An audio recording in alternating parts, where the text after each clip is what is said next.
Vous parlez de colonisation. Est-ce que c'est une frontière qu'il ne faudrait pas oublier elle aussi? Parce qu'après tout, tous les peuples ont colonisé leurs voisins. Oui. L'empereur du Mali, s'il est devenu l'empereur du Mali, c'est parce qu'il avait colonisé tous ses voisins. Les Arabes ont colonisé tout le Maghreb, puis l'Espagne. 700 ans en Espagne, c'est beaucoup plus longtemps que le temps qu'ont passé les Blancs en Amérique, par exemple. Et pour finir avec les Sérères, puisque vous êtes une Sérère au Sénégal, n'avez-vous pas colonisé les Wolofs et les Mandingues? Si, exactement.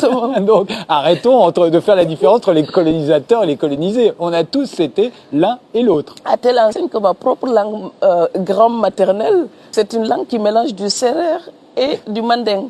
Voilà. Parce que voilà, les Nyancho manding sont venus dans ma région, ils ont colonisé, ils se sont mariés, ils ont acquis des terres, ils se sont installés. Ils sont venus d'ailleurs. Donc, nous sommes tous venus d'ailleurs. Quand vous allez dans ma région, ils vont vous dire on est là depuis le XIVe siècle. Mais oui, avant le XIVe siècle, on vient toujours de quelque part. Et c'est pour ça que je me dis, à un moment donné, il faut pacifier les mémoires. Il faut arrêter de se référer tout le temps à l'esclavage et la colonisation. Oui, nous avons besoin d'apprendre l'histoire pour savoir d'où nous venons, pour ancrer notre identité, mais ensuite il faut s'élancer. Il faut prendre un élan vers l'avenir, se libérer du passé et arrêter d'être des otages, des victimes consentantes de l'esclavage et de la colonisation. Moi, je ne suis pas une victime de l'histoire de la colonisation parce que je n'étais pas colonisé. C'est Senghor qui a été colonisé, ça n'a jamais été mon cas. Donc moi, je suis né libre et j'ai l'intention de continuer, même si je n'oublie pas l'histoire, évidemment.